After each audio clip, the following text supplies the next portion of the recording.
नमस्कार. योगाचार्य श्री रामकृष्ण ठवकर सरांचा सुरू आहे ना. एक मिनिट.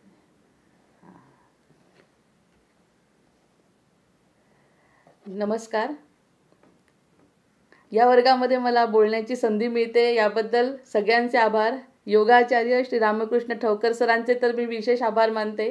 आज माझी सखी आज नाही या वर्गाला, त्याच्याबद्दल मी तिची वाट पण बघते. आज ती गावात नाही आहे. या सगळ्या गोष्टीची संधी जी मिळाली आहे ती सगळी तिने दिली आहे. त्याच्यामुळे आणि मुख्य म्हणजे समर्थ कृपा, समर्थांची कृपा असल्याशिवाय कोणतीच गोष्ट घडत नाही यावर माझा विश्वास आहे. त्याच्यामुळे या सगळ्यांचे जे माझे श्रवण करतात, श्रोता वक्ता श्रीराम समर्थ, मी आणि ते काही वेगळे नाही. सगळ्यांचे मी सगळ्यात पहिल्यांदा आभार मानते की त्यांनी ही सगळी संधी मला बोलण्याची दिली या वर्गामध्ये. त्याबद्दल मी सगळ्यांची शतशः ऋणी आहे. आता आजचा विषय आपल्याला विषय असा ठरलेला नसतो, पण अमृतकण वेचायचं ठरवलं तर विषयांची कमी पण नसते. आपल्याला विषय ठरलेला नसतो, पण अमृतकण जर मनात असतील किंवा आपल्या मनामध्ये जर आनंद असेल, समाधान असेल किंवा त्या भगवंताची जर कृपा झाली असेल तर विषयाची कमी कधीच पडत नाही. एकदा का सुरुवात झाली की विषयाला कमतरता पडत नाही.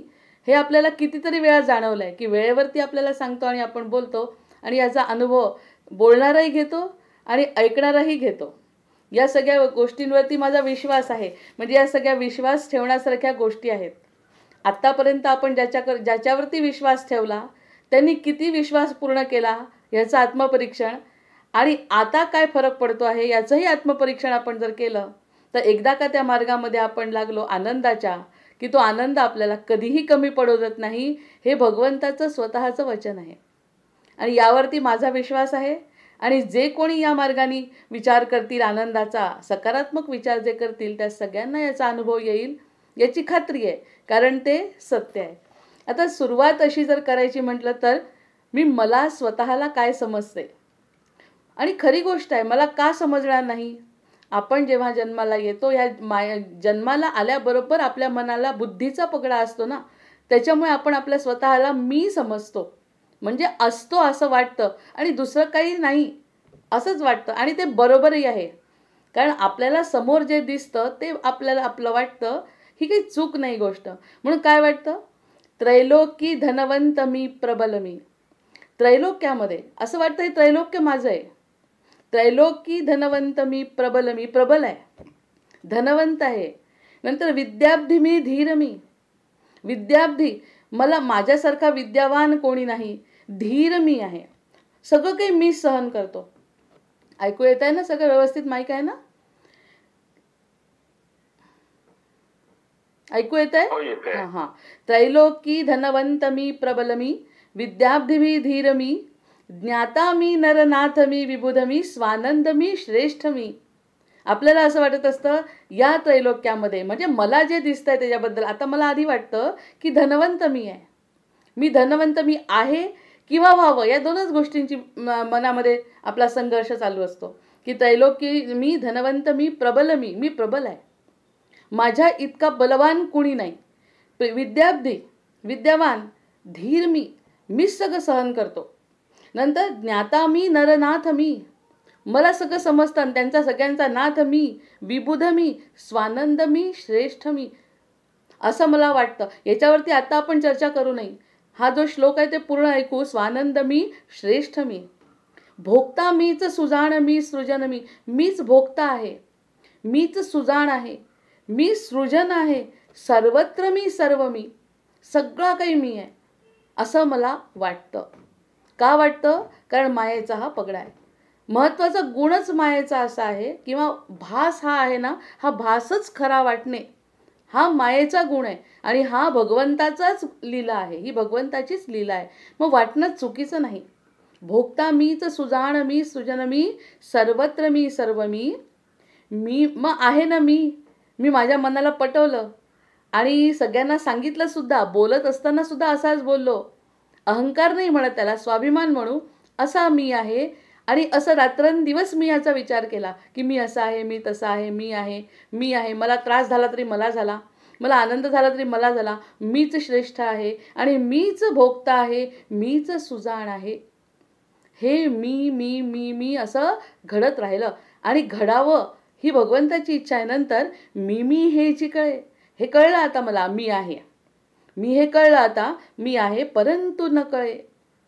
मग सगळ्यात महत्त्वाचा प्रश्न मला पडला, म्हणजे पडायला पाहिजे, ज्याला पडला तो परमार्थी झाला आणि नाही पडला त्याला सर्वसाधारण जीव आहे.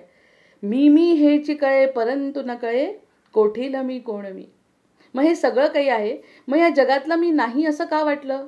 कारण मी करून जे काही मी मिळवलं, माझं माझं माझं म्हणून मी जे काही मिळवलं ते मिळवून सुद्धा मी सुखी झालो नाही, आनंदी झालो, सुखी झालो पण समाधानी झालो नाही. मग समाधानी का झालो नाही? मी नक्कीच या ब्रह्मांडातला मी नाही आहे. मग इथला मी नाही आहे, हा महत्त्वाचा प्रश्न माझ्या मनाला पडला. माझ्या म्हणजे जो कोणी परमार्थी आहे, ज्याला खरं सुख मिळायचं आहे, त्याच्या मनामध्ये हा प्रश्न निश्चित पडला. कोणता? मी हेची कळे, हे कळलं. मी मग इथपर्यंत आपण साधं विद्यार्थी झालो. म्हणजे एका वर्गामध्ये जेव्हा 60 विद्यार्थी असतात, त्याच्यातल्या 59 विद्यार्थ्यांना असं वाटत असतं की हेच शिक्षण आहे आणि एवढंच आहे फक्त. पण एक विद्यार्थी याच्यातला असा निघू शकतो, गुरु त्यांच्यातल्या त्या शिक्षकांनी शिकवलेला एक विद्यार्थी असा निघतो की एवढं नाही, 50, 60, 70% हे आपलं जीवन नाही, आपल्याला 90च्या वर जायचं आहे आणि अव्वल यायचं आहे, पहिलं यायचं आहे, विशेष योग्यता मिळवायची आहे. गुरु ते जे शिक्षक आहेत ते सगळ्यांनाच सांगत असतात, पण त्याच्यातला एक असा निघतो की तो म्हणतो याच्यामध्ये आनंद नाही, आपल्याला याच्यापेक्षा पुढे जायचं आहे. म्हणजे हे त्या शिक्षकांमुळे त्याला कळतं. मग तो हा शेवटचा आहे, मी हेची कळे. मग आता असं वाटतं आतापर्यंत जीवन जगत होतो, मी करत होतो, ते खोटं नव्हतं. कारण मला ते करणं भाग आहे. या जगामध्ये जर आपण जन्माला आलो तर या सगळ्या जगाचे कर्म करतच आनंद मिळणार आहे, हेच आपल्यावरती संस्कार आहे ना. कर्म करतच राहायचं आहे. पण परंतु न कळे, कोठील मी कोण मी. हा मी नाही आहे. कारण ज्याचा म्हणून आधार घेतला, ज्या गोष्टीवरती मी अवलंबून राहिलो, त्या सगळ्या गोष्टी संपल्या. आणि नुसतं हेच संपलं नाही, मला असं कळलं की मी माझ्या स्वतःचा आधार घेतला, तो देहसुद्धा संपणार आहे. हे जर लवकर समजलं तर तो विशेष योग्यता असलेला विद्यार्थी मी ठरू शकते. नाही तर आतापर्यंत भोगता मीच, सुजाण मी, सृजन मी, सर्वत्र मी, सर्व मी असंच वाटत राहतं. पण ज्या क्षणी असं जाणवतं की अरे आपल्याला हे सोडून जायचं आहे, आणि समजा या क्षणी आपण सोडलं, मग आपल्याजवळ काय राहतं शिल्लक? तो आनंद आता आपल्याजवळ आहे का? मग ह्या जगातला मी नाही आहे. ज्या अर्थी मला हा आनंद टिकत नाही, माझा शरीर संपणार आहे, मी नव्हतो हे मला समजलं, मी पुढे राहणार नाही हे मला जेव्हा समजलं, तेव्हा प्रश्न माझ्या मनाला पडला, कोठील मी कोण मी. आता मी इथला नसला पाहिजे. जर मी या घराची असती तर या घरातून पूर्ण समाधान सुख मला मिळालं असतं. या देहाची जर मी असती तर या देहात आत्ताच या क्षणी मला सतत सुख मिळालं असतं, जसं स्वर्गामध्ये इंद्राला मिळत आहे. मग तसं सुख मला आता मिळत का नाही, मिळतं ते टिकत का नाही, हा प्रश्न जेव्हा मनात निर्माण होतो तेव्हा तो परमार्थाकडे वाटचाल करतो. आणि जीवनात 2 भाग असतात, स्वार्थ आणि परमार्थ. आता स्वार्थ करत करत करत जीवन, स्वार्थ म्हणजे माझ्या मीवरती माझा असलेला पगडा, माझ्या मी याच्यावरती माझा विश्वास ठेवला, त्यांनी किती फायदा झाला याचं आत्मपरीक्षण आपण केलं पाहिजे ना. या सगळ्यांचं आत्मपरीक्षण केल्यानंतर आपल्या जीवनाची दुसरी फेज सुरू होते की ज्या ठिकाणी इथे आपल्याला स्थिरता मिळत नाही, मग आपल्याला प्रश्न मिळतो. या 4ही श्लोकांचा अर्थ पुन्हा, त्रैलोकी धनवंत मी, प्रबल मी, विद्याब्धी मी, धीर मी. आता उलट्या अर्थाने बघू याच अर्थाकडे. मला आधी वाटत होतं मी आहे. प्रश्न जर सुटला असेल, खालचा प्रश्न जर सुटला असेल तर मी खरंच प्रबल आहे. कारण मी भगवंताचा जर विचार केला, मी माझ्या मोठ्या अंशाचा जर विचार केला, तर हा श्लोक पुन्हा उलटा तयार होतो. कसा? त्रैलोकी धनवंत मी, जगी धन्य तो दास सर्वोत्तमाचा. म्हणजे याच जगामध्ये मी सर्वोत्तम ठरू शकतो. जर कोठील मी कोण मी हा प्रश्न मनाला विचारला तर मी इथला नाही पण या इथला आहे, हा विरोधाभास आहे. की त्रैलोकी धनवंत मी, प्रबल मी, विद्याब्धी मी, धीर मी. मग माझ्याजवळ विद्या आहे, मी धीर आहे कारण मी त्याचा भाग आहे. तो धीरवंत आहे. जो धीराचा अचल असा पर्वत भगवंत आहे, त्याचा जर मी भाग असेल तर मग मी धीरही आहे, मी विद्याब्धी पण आहे, ज्ञाता आहे मी. मला काहीही माहिती नाही या जगातलं, पण भगवंताची कृपा झाली तर ज्ञाता आहे. प्रश्न जर संपला असेल, खालचा प्रश्न जर मनातला संपला असेल तर ज्ञाता मी, नरनाथ मी, नराचा नारायण, मी आता एक जी कविता सांगणार आहे त्याच्यामध्ये याचं वर्णन अगदी पूर्ण आलेलं आहे. नरनाथ मी, विबुध मी, स्वानंद मी, श्रेष्ठ मी. स्वानंद आहे माझ्यामध्ये, माझा आनंद, आत्मकल्याणाचा आनंद माझ्याजवळ आहे. नंतर स्वानंद मी, श्रेष्ठ मी. आत्तापर्यंत श्रेष्ठ मी ठरत नव्हतो. कारण आहे की श्रेष्ठाचा आधार मी घेतला नव्हता. मी माझ्या स्वतःच्या बुद्धीला माझा सर्वस्व जेव्हा मानलं तेव्हा श्रेष्ठ मी असू शकत नाही. म्हणजे श्लोकाचा उलटा अर्थ केल्याबरोबर दोन्हीकडून आपल्याला अर्थ मिळतो. आधी प्रश्न पडला आणि नंतर प्रश्नाचं उत्तर जर मिळालं आणि मी शरण गेलो सद्गुरूंना, मग सद्गुरू आपल्याला देवापर्यंत नेऊन ठेवतात. म्हणजे देव, सद्गुरू हे सगळे आनंदाचे निधान आहेत. मग त्यांनी त्यांचं मला जर काही दिलं तर मी भोगता होतो, मग सुजाण होतो, सृजन होतो आणि सर्वत्र मी सर्व मी. मग सगळ्या व्यापक असा मी, माझं अस्तित्व, माझ्या हृदयाचा विशालता हा गुण आहे. आणि हे जे हृदय आहे ते विशाल बनतं आणि सर्वत्र मी सर्व मी. मग तो सगळा काही मी बनून जातो. मी हेची कळे. आता हा श्लोक पुन्हा पुढचा वाचायचा नाही, हेची न कळे. कळलंय ना, कारण कळल्यानंतर खालची ओळ आता वाचायची नाही. आणि आता खालची ओळ जर वाढली तर आधी आपल्याला शोध घ्यायचा आहे. म्हणजे शोध घेत घेत घेत जर आपण आत्मपरीक्षण केलं तर आपण त्याचा भाग आहे. मग इतकी मोठी गोष्ट कोण देऊ शकतं आपल्याला या जगामध्ये? या ब्रह्मांडामध्ये अशक्य अशी कोणतीच गोष्ट नाही जर आपण शरण गेलो त्या एका मोठ्या शक्तीला. आणि का जायचं नाही शरण? शरण न जाण्याचं कारण काय? जर ज्याच्यापासून आपण उत्पन्न झालो त्याचा शोध जर आपण घेतला नाही तर आपलं जीवन अर्धवट राहिलं ना. म्हणून पुनरपि जननम पुनरपि मरणम. जर माझा मी शोधच घेऊ शकले नाही पूर्ण मी कोण आहे याचा प्रश्न माझ्या मनात जर पडला तर ती सद्गुरूंची कृपा असते. आणि सद्गुरू का म्हणतो आपण? जर एखादा विद्यार्थी वर्गातला जेव्हा विशेष गुणांनी पास होतो तो त्याचं क्रेडिट कोणाला देतो? एक तर त्याचे प्रयत्न असतातच, पण प्रयत्न करत असताना तो म्हणतो ह्या गुरुजींनी मला विशेष मार्गदर्शन केलं. का बरं त्या गुरुजींनी बाकीच्यांना मार्गदर्शन केलं नाही का? सगळ्यांना 60ही विद्यार्थ्यांना केलं, पण करत असताना त्याचा फायदा ह्यांनी घेतला. आणि मग तो गुरुजींना म्हणतो गुरुजी तुमच्यामुळे हे एवढे मला गुण मिळाले, 92% मी बोर्डात पास झालो. मग हे बोर्डात पास होणं आणि आपल्या मोठ्या जीवनामध्ये पास होणं वेगळं नाही आहे. इथे गुरु काम करतात, तिथे सद्गुरू काम करतात.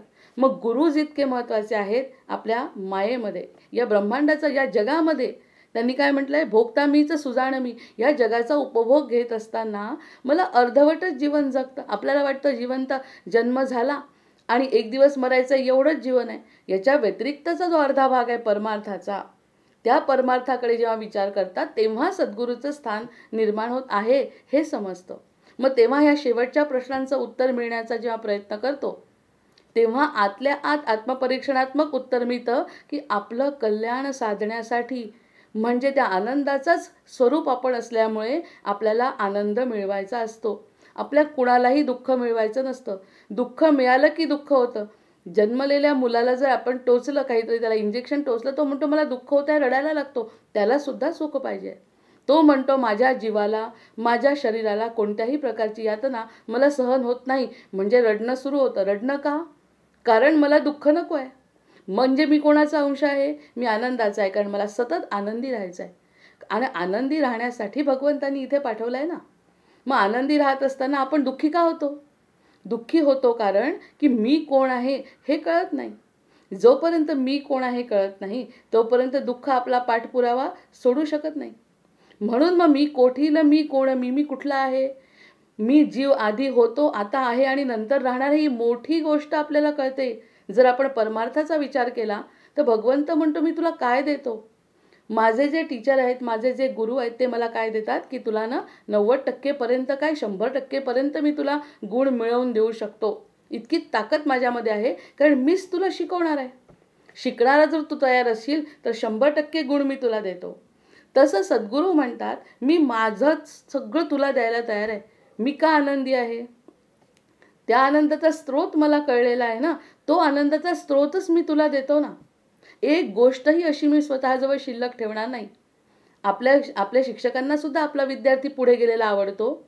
मग तसंच या सद्गुरूंना सुद्धा आपल्यासारखा जर एखादा शिष्य मिळाला तर खूप आनंद होतो. हा गुरु शिष्य योग आहे की ज्या ठिकाणी गुरुला शिष्य चांगला निघाल्याचा आनंद होतो आणि ते आत्मकल्याण साधण्याचीच गुरुची इच्छा असते. गुरुला हेच वाटत असतं की आपल्या शिष्याचं कल्याण व्हावं, दुसरा कोणताही हेतू त्यांच्या मनामध्ये नसतो. मग सद्गुरूंचे पाय धरणं म्हणजे त्या मोठ्या शक्तीला शरण जाणं आहे. ती जी मोठी शक्ती आहे त्या मोठ्या शक्तीला शरण जाणं म्हणजे ज्या शक्तीपासून आपण निर्माण झालो त्या शक्तीला आपण समर्पित होणं हे कठीण आहे का? कठीण आहे, कारण मध्येही माया येते. मी मला मी वाटतो, माझी बुद्धी, माझा पैसा, माझं घर, माझं सगळी प्रसिद्धी, माझं अस्तित्व, ह्याच्यामध्ये भगवंतानी त्यांना आपल्याला अडकवून ठेवलं आहे. मग हे अडकवून ठेवल्यानंतर ह्या पाशातून निघणं सगळ्यात कठीण आहे. आणि एकदा का असं समजलं की आपण ह्याचा अंश आहोत, पूर्ण याच्यावरती अवलंबून राहण्याचं कारण नाही.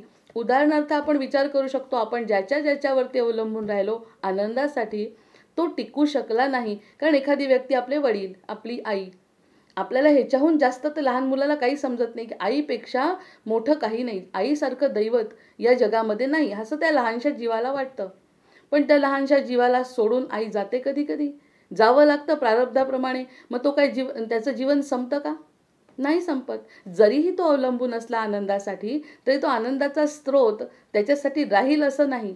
बरं 100-50 वर्षही आई राहिली त्याची, तरी पण ती आई एक दिवस जाणार आहे. कारण संयोग आणि वियोग ह्या दोन्ही या ब्रह्मांडाच्या गोष्टी ठरलेल्या आहेत.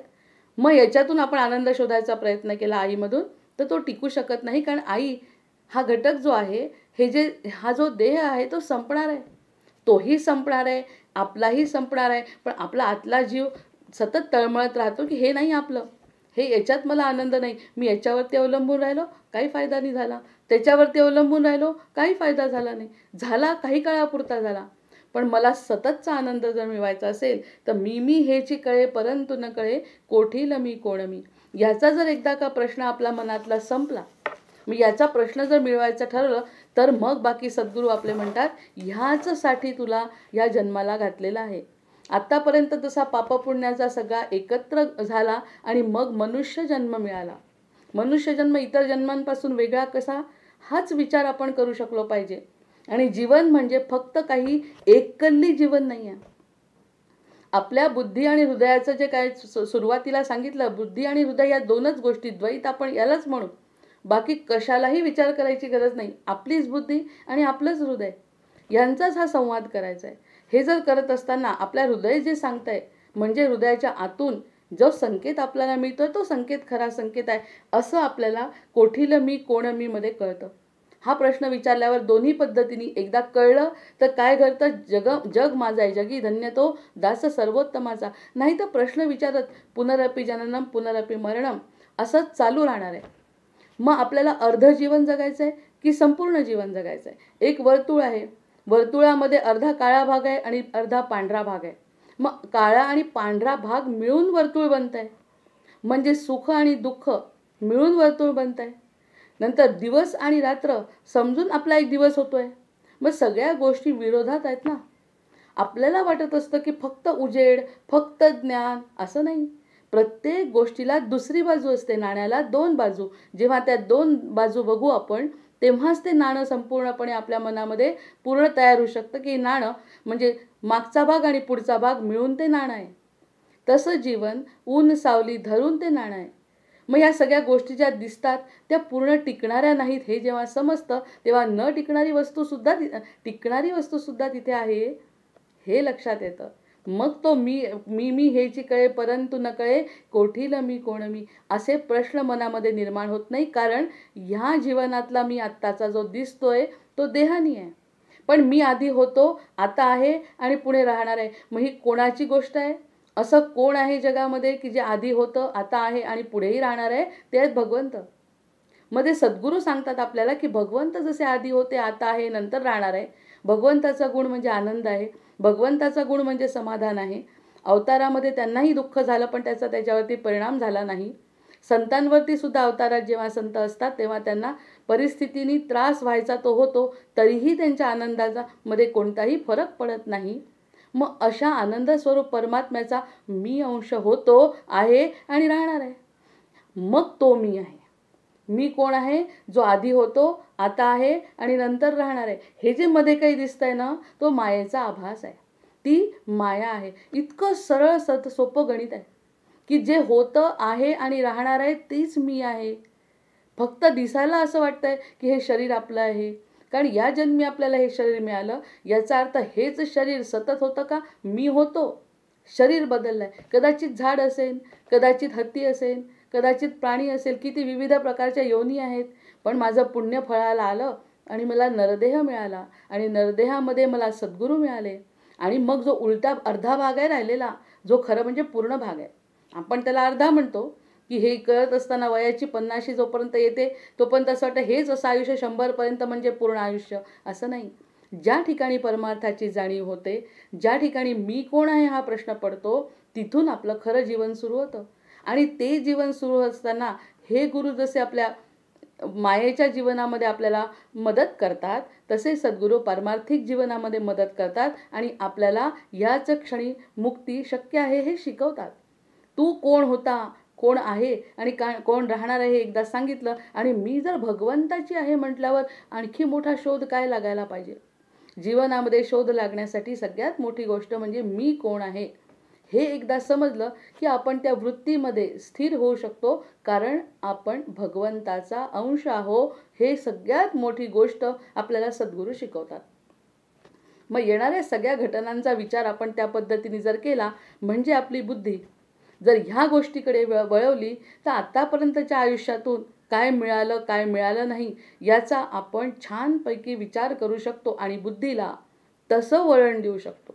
आतापर्यंत बुद्धी आपलं ऐकतच नाही, कारण बुद्धीवरती आपल्या स्वाभिमानाचा, अहंकाराचा पडदा, की मी मी मी मला समजतच नाही मी कोण आहे, तरीसुद्धा मी आहे असं म्हणत राहतो. म्हणून आपल्याला ते त्रैलोकी धनवंत मी प्रबल, मीच प्रबल आहे, मीच प्रबल आहे, त्याचा अहंकार होतो. आणि हा अहंकार जर सद्गुरू आपल्याला भेटले तर तो लीन होऊन जातो. कोणतीही गोष्ट माझी नाही, वाईट असो किंवा चांगली असो, ती सगळी गोष्ट माझ्या प्रारब्धाप्रमाणे मिळाली आहे, पण मी तो नाही. म्हणजे आपल्या जीवनात घडणारी घटना म्हणजे ते फक्त आपलं एक घटना आहे, याच्या व्यतिरिक्त मी तो नाही. माझा त्याच्याशी काहीही संबंध नाही. जसं आहे तसं स्वीकारायचं आहे. असं आहे तसं स्वीकारलं, ह्या सगळ्या गोष्टी समर्पित केल्या भगवंताला, करा असं सद्गुरू सांगतात. हा आपला खरा मार्गदर्शक आहे. आणि या ह्याच्यावरती कोणतेही पोथ्या पुराणं घ्या, मला जोपर्यंत ह्या गोष्टी जाणवत नाही, जो परमार्थ मी करू शकत नाही, तोपर्यंत या सगळ्या गोष्टींचा उपयोग होऊ शकत नाही. मी कोण, याच्याहून सोपं काय असू शकतं, की माझा शोध मला घ्यायचा आहे. इतरांचं कल्याण करण्यापेक्षा स्वतःचं कल्याण करा. आणि स्वतःचा शोध ज्या व्यक्तीला लागतो, तो व्यक्ती याच्याशी निर्लेप वागतो. या सगळ्या गोष्टींशी निर्लेपतेने वागू शकतो आणि तिथे ती मनाची स्थिरता येणं म्हणजे कठीण म्हणावं का सोपं म्हणावं. सद्गुरूंची कृपा झाली तर सोपं आहे, आणि सद्गुरूंची कृपा होण्यासाठी आपण पात्र नसू तर ती गोष्ट कठीण आहे. मग त्यासाठी सगळ्यात महत्त्वाची गोष्ट म्हणजे गुरुकृपा झाली असं म्हणावं. जसं विद्यार्थ्यांनी म्हणावं, हा शिक्षक मला आवडतो, मग तो शिक्षक त्याला आणखी चांगल्या पद्धतीने समजावून सांगतो आणि तो इतर मुलांपेक्षा वेगळा ठरतो. तो इतर मुलांपेक्षा वेगळा का ठरतो? कारण तो त्या शिक्षकांना जे शिक्षक सांगतात तसं करतो. त्याची स्वतःची इच्छा असते. मग मी पहिल्या दिवशी जसं म्हटलं तसं अथातो ब्रह्म जिज्ञासा. ब्रह्म आहे, ब्रह्म होतं, पण मला जाणवलं, मी कोण आहे हे मला जाणवलं असेल तरच त्या गोष्टीचा फायदा आहे. नाहीतर या सगळ्या पोथ्या पुराणं सगळे काही आपल्याला उपयोगाचे नाही, कारण आपण आज होतो आणि कधी राहणार पण नाही. त्या देहाशी त्याचा संबंध नाही. त्या मनाला तिथे स्थिर करायचं आहे की हे सगळं माझं आहे, मी समाधानी आहे आणि माझा मूळ गुण हा परोपकाराचा आहे. हे जेव्हा समजतं तेव्हा ते आत्मकल्याण आपल्या आतल्या हृदयाला आवडतं आणि मग त्याच्याप्रमाणे आपल्या वृत्तीमध्ये जो बदल पडतो तो परमार्थ आहे.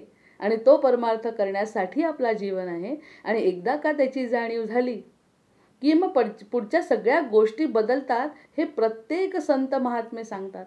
आपण तर फक्त त्या मार्गावर आहोत. ज्यांनी ते मार्ग अनुभव सिद्ध्यांचा सिद्ध, तो सिद्ध पुरुष जो आहे त्याच्यामध्ये जो आनंद आहे तो आपल्याला जर 1% मिळाला तर दुसरं काय पाहिजे.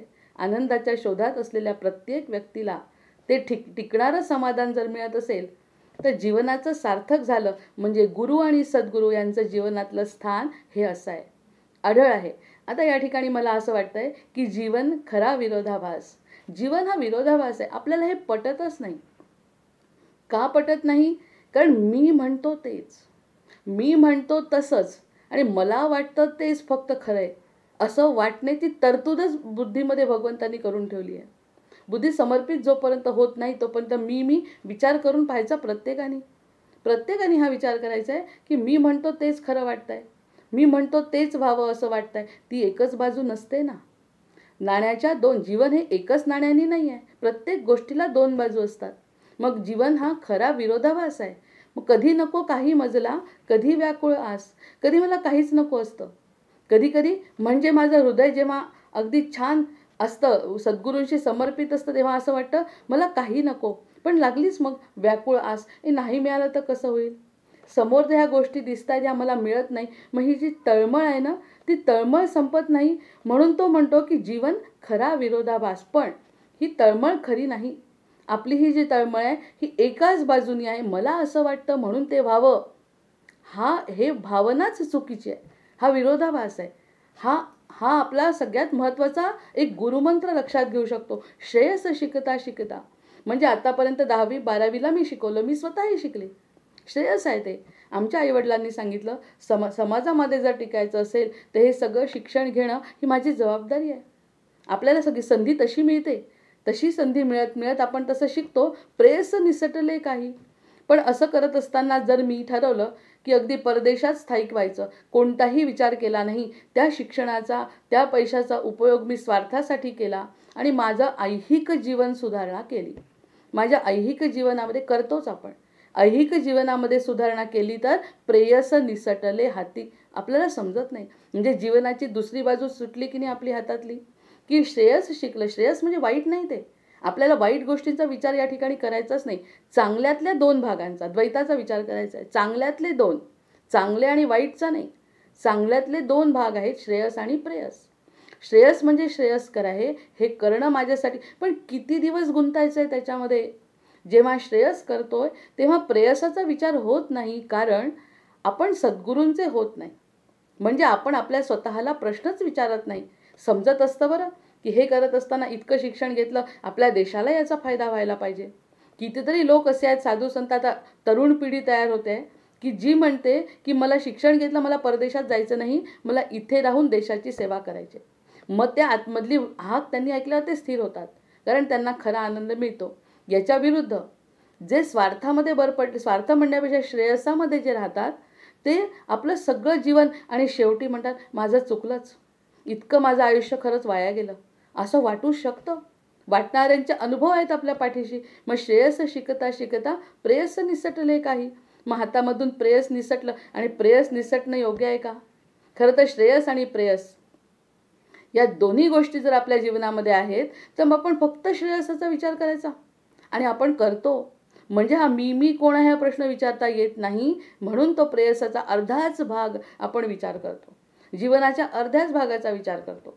आणि जेव्हा अर्ध्या भागाचा विचार करतो, पूर्ण जीवन कसं मिळणार आपल्याला. म्हणून उभय साधले जेव्हा, मग जो व्यक्ती उभय कोण साधू शकतो, उभय म्हणजे दोन्ही, श्रेयस आणि प्रेयस, या दोन्ही गोष्टी जो साधतो, म्हणजे त्या ठिकाणी सद्गुरूंचा वरदहस्त जेव्हा येतो, त्या ठिकाणी गुरु आणि सद्गुरूंचं काम होतं. आणि उभय साधले जेव्हा नाही व्याकुळ आस. मग जर दोन्ही डगल्यांवर आपण हात ठेवला की श्रेयसही केलं, श्रेयस वाईट नाहीच आहे हे सांगितलंच आहे की जीवनातला हाही भाग आपण 50शीपर्यंत काय जितकं करायचं तितकं आपल्याला, पण एक क्षण तर असा यावा की ज्या ठिकाणी आत्मकल्याणाचा विचार यावा. मग उभय साधले जेव्हा नाही व्याकुळ आस, मग त्यावेळी कोणत्याही प्रकारची व्याकुळता नसते. मग इतरांना सांगायचं आहे मी सुखी आहे आणि आतून जर मी दुःखी असेल तर काय फायदा. आपला आत्मकल्याणाचा विचार असताना आपण म्हणायचं की आपण आज सुखी आहोत का. मग ही व्याकुळ आस थांबते म्हणतात जर प्रेयसाचा आणि श्रेयसाचा अगदी उभयांचा विचार केला. दोन्ही सतत दोघांचा विचार करायचा, एका गोष्टीचा विचार करायचा नाही. मग प्रेयस काय आहे आणि श्रेयस, मी त्या दिवशी प्रेयसावर आणि श्रेयसावर सकाळी बोललो, त्या दिवशीच ही कविता लिहिली आहे की श्रेयसाचा विचार करणं वाईट नाही. श्रेयसाचा विचार करता करता आपण प्रेयस जर विसरलो तर आपल्या जीवनात हातात शून्य राहतं. मग श्रेयस शिकण्यासाठी गुरु आणि प्रेयस शिकण्यासाठी सद्गुरू आवश्यक आहे. जितकं या ठिकाणी शिक्षक आवश्यक आहे तितके सद्गुरू आवश्यक आहेत. मग ते जेव्हा आपल्या हातात येतात तेव्हा उभय विचार करतो आणि मग इथे कुठेतरी थांबायला पाहिजे हे आपल्याला समजतं. नंतर प्रेम करू गेलो. माझा मूळ स्वभाव प्रेम करण्याचा आहे. प्रेम करू गेलो द्वेष मनी उमटला. मला असं वाटत होतं मी प्रेम करतो, एक तर द्वेष नाही तर दुसऱ्यांकडून निराशा पदरी पडलं. द्वेष करू गेलो, मग मी ठरवलं की द्वेषच करायचा फक्त प्रत्येकाचा. तर मनात काय झालं, अनुराग हृदय प्रगटला. पण मनामध्ये प्रेम निर्माण झालं, कारण माझा मूळ स्वभाव प्रेमच करण्याचा आहे ना. प्रेम करायला गेलो, कारण ह्या जीवनावरती मी प्रेम करायला गेलो तर द्वेष आला, कारण की हे माझं ऐकत नाही, कारण बुद्धी सांगते ना की हे बरोबर नाही. मग प्रेम मनात येत नाही, मग द्वेष येतो मनामध्ये. बरं, तो द्वेष तरी टिकतो का? मग आपण जर सतत असं द्वेषच करायचं ठरवलं, लोकांचं वाईटच चिंतायचं ठरवलं जेव्हा आपल्या मनाने, तर लागलीच हृदय काय म्हणतं, नाही नाही प्रेम कर बरं, कारण तुझा मूळ तो कसाही वागला तरी आपल्याला चांगलं वागायचं आहे, हा हृदयाचा गुण आहे आपल्या. मग हृदय आपल्याला सांगतं, म्हणजे पुन्हा द्वैत, की दोघंही म्हणतात आहे मी प्रेम करायला गेलो तर द्वेष मनी उमटला, द्वेष करू गेलो अनुराग हृदय प्रगटला. प्रेम करायला गेलो तर मनामध्ये द्वेष मनामध्ये आला. बरं, हृदयात द्वेष येत नाही कधीच. जर हृदयाचा विचार केला द्वेष येत नाही, तर द्वेष करायला गेला तर हृदयाने सांगितलं थांबायचं आहे. आपल्याला ह्या गोष्टीचा द्वेष करायचा नाही, राग करायचा नाही, कारण माझा गुण हा राग करण्याचा नाही. मग उभय साधले जेव्हा, मग द्वेष आणि राग हे एकत्र साधायचं आहे. या कोणत्याच गोष्टीशी माझा संबंध नाही. माझा मूळ स्वभाव अगदी प्रेम करण्याचाच आहे, भक्ती करण्याचाच आहे, समर्पित होण्याचाच माझा स्वभाव आहे. हे उभय साधले जेव्हा नाही व्याकुळ आस, मग बाकी व्याकुळ आस आपली शिल्लक राहत नाही. मग विरोधाभास कसं म्हणायचं?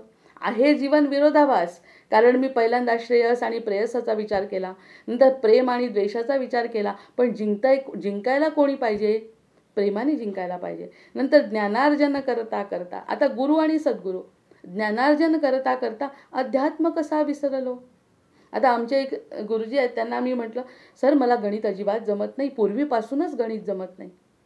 मग ते मला आता जेव्हा मला आता भेटले तेव्हा म्हणाले की गणित जमण्यापेक्षा जीवनाचं गणित जमलं ना तर जास्त चांगलं आहे, असं मला आता वाटायला लागलं. गणित शिकवणारे विद्यार्थीसुद्धा, गणित शिकवणारे गुरुजीसुद्धा असं म्हणू शकतात की अरे हे गणित सुटण्यापेक्षा जीवनाचं कोडं सुटलं पाहिजे.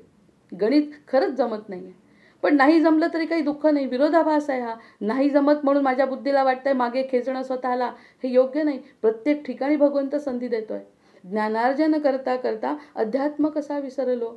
अध्यात्म विसरलो म्हणजे मी जर ज्ञान मिळवते, या देवाच्या पूजेत अर्थ नाही, देवाला अर्थ नाही, मी सगळ्यात मोठी, असं जेव्हा केलं अध्यात्म विसरलो. अध्यात्म साधताना ज्ञान कसा विसरलो. अध्यात्म साधत असताना जर मी अंधश्रद्धेने कोणती गोष्ट केली, अंधश्रद्धेनेच पारायणं केली, हजारो पारायणं झाली, हजारो जप झाला अंधश्रद्धेने, श्रद्धा काहीच नाही त्याच्यावरती, आणि तरीही आपला अट्टहास करून की मी की नाही इतकं केलं आहे म्हणजे माझं नाव व्हावं, माझी प्रसिद्धी व्हावी, यासाठी जर मी करत असू, तर अध्यात्म साधताना ज्ञान कसा ज्ञान काय आहे की मी त्याचा अंश आहे, तो माझा आहे, त्याला या नाटकाची गरज नाही, कोणत्याही प्रकारच्या सोपस्कारांची त्याला गरज नाही. मी आहे त्या ठिकाणी कोणताही अट्टहास न करता जर तो होऊ शकतो, हा मला ज्ञान आणि अध्यात्म याच्यामधला उभय साधले जेव्हा नाही व्याकुळ आस. मग त्या ठिकाणी माझंच मला सांगतो की नाही केलं तरी मी खुश आहे, केलं तरी मी खुश आहे. करत असताना म्हणजे ज्ञान मिळवत असताना मी अध्यात्म करत आहे, अध्यात्म करत असताना मी ज्ञानी आहे. कोणतं ज्ञान आहे मला? माझं स्वतःचं, की मी आणि तो काही वेगळं नाही. मी आज जर हे केलं, मला जर आवडलं नाही, देवाला कसं आवडेल? ही सरळ सरळ योग साधायचा आहे. समजा मला खीर आवडत नाही आणि ती देवाला दिली, तर आपण म्हणायचं की ती खीर देवाला कशी आवडेल जर मला आवडत नाही तर, कारण तो आणि मी वेगळा नाही. आज मी नाराज आहे, देवसुद्धा नाराज असेल, किंवा मला जे आवडतं तेच त्याला आवडतं जर मी दिलं. म्हणजे ज्ञानार्जन करता करता अध्यात्म कसा विसरलो, अध्यात्म साधताना ज्ञान कसा विसरलो. ह्या दोन्ही गोष्टी जेव्हा मी साधीन, उभय साधले असता नाही व्याकुळ आस, मग कोणत्याही प्रकारची आस राहत नाही. हा विरोधाभासावरती ह्या 4 ओळी बोलतोय आपण. नंतर मी म्हणता म्हणता, मी करता करता परमात्मा कसा निसटला.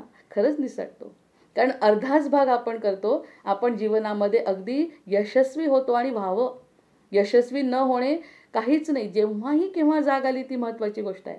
परमात्मा कसा निसटला, परमात्मा आतच असूनी दूर कसा भरकटला. परमात्मा आत होता, पण आपण त्याच्याकडे दुर्लक्ष केलं. आपण दुर्लक्ष केलं, हा विरोधाभास घडला. की पहिल्यांदा होता ते जाणवत होतं, तरी आपण त्याला दूर सारलं, कारण ते सुख खरं नाही असं वाटलं. पण उभय साधले जेव्हा नाही व्याकुळ आस. मग मी परमात्म्याला सुद्धा मान दिला आणि मी काय केलं की मी पण म्हटलं, पण मी कसा शेवटचा मी हेची कळे परंतु न कळे कोठील मी कोण मी. असं जेव्हा म्हटलं तेव्हा तो आणि मी वेगळा नाही, मग हे उभय साधल्या गेलं. तो म्हणजेच मी म्हणजेच तू असं जेव्हा म्हटलं तेव्हा हे उभय जेव्हा साधल्या गेलं तर नाही कोणती आस. मला आता काही शिल्लकच राहिलं नाही. आता बघा, विरोधच भाषा आहे हेच समजले जेव्हा, विरोधच भाषा आहे हेच समजले जेव्हा. विरोध हा भास आहे, तो वेगळा आहे मी वेगळे आहे, हा विरोधाभास आहे, हा भास आहे, ही सत्यता नाही. वर्तुळ जाहले पूर्ण. मग आता हे जे आहे ना ते वर्तुळ जाहले पूर्ण, मी पण सुटले जेव्हा. मग याच्यातला मी न त्या पांढऱ्यामध्ये मिसळून टाकला, त्या उजेडामध्ये माझं अज्ञान मिसळून टाकलं. मग हा जो भास होता ना विरोधाचा, हे वेगळं आहे ते वेगळं आहे ते वेगळं आहे, तो मी नाही मी हा आहे, हे जे सगळे भास आहे ते संपलं. उभय साधले जेव्हा नाही व्याकुळ आस. तो मी वेगळा नाही, तो मी होतो आहे आणि राहणार आहे, आणि ह्याची खरी अनुभूती आहे त्याचा अंश आहे मी. अंशामधला जो कण आहे तो आनंदाचा, तो मी आहे. बाकी सगळं हे प्रारब्ध आहे. हा विरोध माझा भास आहे हे जेव्हा मला समजलं, उभय साधले जेव्हा नाही कोणती आस, नाही व्याकुळ आस, जीवन खरा विरोधाभास. इथपर्यंत विरोधाभासाबद्दल बोललो आणि शेवटचे 2 कडवे, विरोधातच जीवन फुलते. मग माया नसली तर मायाधीश करणार नाही, हे म्हणजे पहिल्या दिवशीपासूनचं बोलणं आहे की विरोधातच जीवन आहे. अरे सुख दुःख आहे म्हणून सुखाला किंमत आहे. स्वर्गामध्ये सगळे सुखी होत नाहीत, त्याच्यातलं पुण्य संपल्यानंतर आपल्याला खाली यावं लागतं. मग विरोध असल्याशिवाय काही खरं नाही. सावलीची किंमत केव्हा कळते, जेव्हा आपण उन्हातून प्रवास करतो. जेव्हा आपण गरिबी भोगतो तेव्हा श्रीमंतीचं किंमत कळते. नुसता श्रीमंत असलेला व्यक्ती त्याला किती किंमत असते. विरोधामध्ये जीवन फुलत असतं, म्हणून भगवंतांनी माया टाकलेली आहे. नुसतं भगवंत समोर उभा राहिला असता आणि आनंदामध्ये जगा असं म्हटलं असतं, त्याची किंमत स्वतःला काय राहिली असती. स्वतः काही मिळवल्याशिवाय आपल्याला त्या गोष्टीची किंमत राहत नाही, आपोआप मिळालेल्या गोष्टीची किंमत राहत नाही. म्हणून विरोधामध्ये जीवन फुलते. आपलं जे जीवन आहे ते विरोधामुळे फुलते हे समजायला पाहिजे. हे जे दुःख आहे, हे जे सुख आहे, त्यामुळेच तर मला माझा शोध लागला. नाही तर मला माझा शोध कसा लागला असता. मी आपलं दिलेलं जीवन जगत राहिली असती श्रेयसाचं आणि एक दिवस संपून गेलं असतं. पण पुढचा विचार मी केव्हा करते, जेव्हा विरोध मला मिळतो, माझ्या मनाला विरोध होतो. माझ्या मनाला आपण सांगतो की अरे हे खरं नाही बरं, ते पण खरं आहे हे पण खरं आहे, तेव्हा मी कोण आहे ते कळतं ना. दोन्ही गोष्टी. आता एखादा खटला जेव्हा वकील चालवतो तेव्हा ह्याची बाजू ऐकतात त्याची बाजू ऐकतात, तेव्हा सत्य प्रगट होतं. तोपर्यंत याची बाजू खरी नाही त्याची बाजू खरी नाही, प्रत्येकाला कुठेतरी एकत्र येऊन सत्य काय आहे ते उजेडात यावं लागतं आणि सत्याची बाजू मांडावी अशी अपेक्षा असते खटल्यामध्ये. ते होत नाही, हा आता या मायेचा गुण आहे. पण अशा गोष्टी व्हायला पाहिजे जेव्हा दोन्ही गोष्टी समोर येतात ना, तेव्हाच सत्य प्रदर्शित होतं. विरोधातच जीवन फुलते अद्वैत कळण्याकरता. मग अद्वैत काय, तो आणि मी जर वेगळा नाही हे कळायचं असेल तर माझं सोडायला नको का. मला जे वाटतं हा विरोध आहे तो सोडला, मग अद्वैत कळतं. म्हणजे तो आणि मी वेगळा नाही, अद्वैत शिल्लक उरते. आणि मग अद्वैताला शिल्लक केव्हा ठेवायचा आहे, विरोध संपण्याकरता. विरोध संपवायचा आहे. माझी जी बुद्धी सतत विरोध करते ह्या गोष्टीला त्या गोष्टीला, तो विरोधच संपवायला पाहिजे. सरळ शरण जायचं आहे. म्हणजे काय होतं, विरोधातच जीवन फुलते अद्वैत करण्याकरता, अद्वैत शिल्लक उरते विरोध संपण्याकरता. आणि एकदा का विरोध संपला बुद्धीचा विरोध संपल्यानंतर एकात्म साधले हे जे. आतापर्यंत आपण म्हणत होतो की उभय साधले जेव्हा, दोन्ही गोष्टी साधायच्या आहे असं म्हणत होतो. आता एकदम बदल झाला माझ्या शब्दांमध्ये. एकात्म साधले हे जे नाही व्याकुळ आस. मगाशी होते उभय साधले जेव्हा नाही व्याकुळ वास, आता म्हणलं एकात्म साधले हे जे नाही व्याकुळ आस, जीवन खरा विरोधाभास. नंतर आतच ईश्वर आहे रममाण जीव हा झाला. मग माझं कळलं एकात्म काय आहे, की माझ्या आतमध्ये ईश्वर आहे. म्हणजे ईश्वर जो संकेत देत होता त्या संकेताकडे माझी बुद्धी लक्ष द्यायला लागली. तो विरोध माझ्या बुद्धीचा संपला. बुद्धीचा विरोध संपणे म्हणजे हृदयाचा ऐकणे. आणि आपल्या हृदयाचं ऐकल्यावर जर समजा आपण आपल्या आईचं ऐकलं, आपल्या गुरूंचं ऐकलं, तर त्यांना किती समाधान मिळतं. मग आपल्या हृदयाला समाधान मिळतं, हृदय समाधानी होतं, हृदय आनंदाने शांतपणे विचार करतं, शांत होऊन जातं की आत्तापर्यंत जो मला त्रास देत होता ना, ओढा ताण, नको अट्टहास, वृथा धावपळ, एक तरी ओवी अनुभवावी, मी किती वेळा सांगत होतो म्हणतो हृदय. पण हा आपल्या बुद्धीचाच पगडा त्याच्यावरती इतका आहे की माझं ऐकतच नाही, सारखं त्याची तळमळ. आपण जरी झोपलो तरी हृदय शांत नाही, कारण की ही बुद्धी त्याला त्रास देते. मग आताच ईश्वर आहे, रममाण जीव हा झाला. मग हा जीव रममाण झाला, त्यामध्ये मी करता करता आतच तल्लीन झाला. मी वर वर करत होता, तो आत स्थिरावला. म्हणजे तू जसं म्हणशील तसं आता हृदय जिंकलाय. आणि हे हृदय जिंकत असताना हृदयाचा जो आनंद आहे तो खरंच आता सद्गुरू वर्णवेना. ह्या सद्गुरूंनी काय कृपा केली, माझ्या हृदयाला शांत केलं. आणि माझ्या हृदयाला शांत केलं म्हणजे माझा तो खरा अंश आहे. मी म्हणजे हृदयामध्ये असलेले जे माझं परमात्माचं स्वरूप आहे ते शांत झालंय ना. मग ह्याच्यापेक्षा वेगळं काय पाहिजे. मग आतच ईश्वर आहे, रममाण जीव हा झाला. मी करता करता आतच तल्लीन झाला. एकात्म साधले हे जे एकात्म साधल्या गेलंय ना, त्यामुळे काय झालं आहे की हे नाही व्याकुळ आस, जीवन नाही विरोधाभास. आता आहे विरोधाभासापासून नाही विरोधाभासापर्यंत जर आपण आलो म्हणजे विरोध संपला. आपल्याला कोणाला विरोध करायचा, आपण कशाला विरोध करत होतो, आपल्याला विरोध कशाला करायचा आहे आणि आपण करत कशाला होतो, ह्याचा विचार जर आपण आज करू शकलो, त्या ठिकाणी सद्गुरू आणि सगळे ग्रंथ आणि हे सगळ्या गोष्टी कशासाठी आहेत, माझ्यातल्या आत्मतत्वाला जाणण्यासाठी आहे. आणि कशासाठी जाणायचं आहे, तर मला माझं आनंद मिळवायचा आहे. मग आनंद मिळवायचा आहे तर ह्या सगळ्या गोष्टी करण्यापेक्षा विरोध संपवा ना. बुद्धीचा विरोध संपवायचा आहे. मग नर नारायण मिलन घडता. नरनारायण मिलन म्हणजे काय की अर्जुनाला कृष्णाने का बरं सारथ्य केलं आणि कृष्णाने त्याचं का बरं सगळं चांगलं केलं आहे, याचं कारण तो नरातला नारायण ठरला. तोच नर आणि नारायण असं वेगळे नाही, कृष्ण आणि अर्जुन वेगळे नाही. हा असं भगवद्गीता सांगत असते आपल्याला की की जिथे जिथे धर्म आहे, जिथे जिथे सत्य आहे तिथे मी. मग मी सत्याने जर हृदयाचं ऐकते आहे तर मग नर नारायण मिलन घडता नाही विरोधाभास. मग विरोधाभासच नाही ना. तो जे करतो ते सत्य करतो, कारण माझा पूर्ण विश्वास त्या शक्तीवर आहे. कारण का ठेवते मी विश्वास, कारण ती शक्तीचाच अंश मी आहे ना. आपल्याला असं वाटत असतं आतापर्यंत की मी त्या शक्तीचं नाही, किंवा माझ्यातले गुण मला कळत नाही, माझ्यातले सद्गुण मला कळत नाही, कारण मी त्याच्यापेक्षा वेगळी मानते. मी स्वतःला जेव्हा वेगळं मानतो तो विरोधाभास असतो. आणि हा विरोधाभास संपवायचा असेल तर ती समर्पित होणं म्हणजे जीवनाचे 2 टप्पे. हा विरोधाभास की जीवनाचे 2 टप्पे पाठवलं कशासाठी, की तू सुखी व्हावं, तू आनंदी व्हावं, तुझ्या जीवनाचा तू आनंद घ्यावा ह्यासाठी पाठवलं. पण सगळं जीवन आपलं बुद्धीच्या सामर्थ्याने अर्ध असं चाललंय श्रेयसाकडे. चांगलंच आहे सगळं. कोण म्हणतं डीन असलेला माणूस, विद्यापीठाचा डीन माणूस सुखी आहे? 50,000 सर्जरी केलेला डॉक्टर सुखी नाही का? श्रेयस आहे त्याचं. पण श्रेयस करत असताना तो आतमध्ये कुठेतरी म्हणतोय हे खरं नाही, हा आनंद माझा खरा नाही, हे की माझ्यासोबत येणार नाही आहे. म्हणजे अर्धा जो भाग राहिला आहे, खरं तर मी म्हणते तोच पूर्ण भाग आहे. जो राहिलेला भाग आहे तोच पूर्ण आहे. वाटत असतो तो भास आहे अर्धा. कितीही चांगलं आयुष्य असलं, कितीही श्रीमंत माणूस असला, कितीही सगळ्या गोष्टी असलेला माणूस, ऐश्वर्य संपन्न माणूस असला, तरीसुद्धा श्रेयस आहे ते फक्त. तो फक्त अर्धा भाग आहे. तो फक्त हा जीवनातला अर्धा भाग आहे. पूर्ण भागाचा विचार जेव्हा करतो तेव्हा शांतता मिळू शकते. नर नारायण म्हणजे माझ्यातलाच नारायण, नारायणाचाच मी अंश आहे. नरनारायण म्हणजे राधाकृष्ण जोडी आणि कृष्ण अर्जुन जोडी असं नसतं. जीव आणि ईश्वर. जीव हा प्रत्येक जीवनातला हा जीव जो आहे तो जीव आणि ईश्वर एकच आहे. ही नरनारायणाची जोडी. मग विरोध राहतो कुठे? तो माझा अकल्याण करू शकत नाही, तो माझा अकल्याण करू शकत नाही, तोच माझा कल्याणकारी आहे. त्याच्यावरती विश्वास ठेवणं म्हणजे पूर्णाचा भास होणं.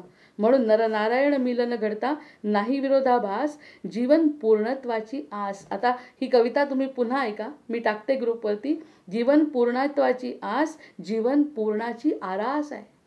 आरास आपण जसं गुढ्या तोरणं लावतो तशा प्रकारची ही आरास आहे. नाही विरोधाभास, हा कोणत्याही प्रकारचा विरोधाभास नाही. मग का नाही?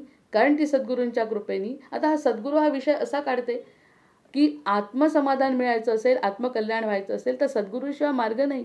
जसं गणित शिकायचं असेल तर शिक्षकांशिवाय मार्ग नाही, तसं आत्मकल्याण असेल तर जो कोणी ती दिव्य शक्ती आहे त्या दिव्य शक्तीपर्यंत जाण्यासाठी सद्गुरू आपल्याला पाठीराखे असतात, त्यांचा आशीर्वाद असतो. म्हणून मग आता या ठिकाणी तो शांती मंत्र जो आपण नेहमी म्हणतो त्याचा हा विरोधाभासाचा शांती मंत्र आहे. ओम पूर्णमद पूर्णमिदं पूर्णात् पूर्णमुदच्यते पूर्णस्य पूर्णमादाय पूर्णमेवावशिष्यते. ओम शांती शांती शांती. नमस्कार.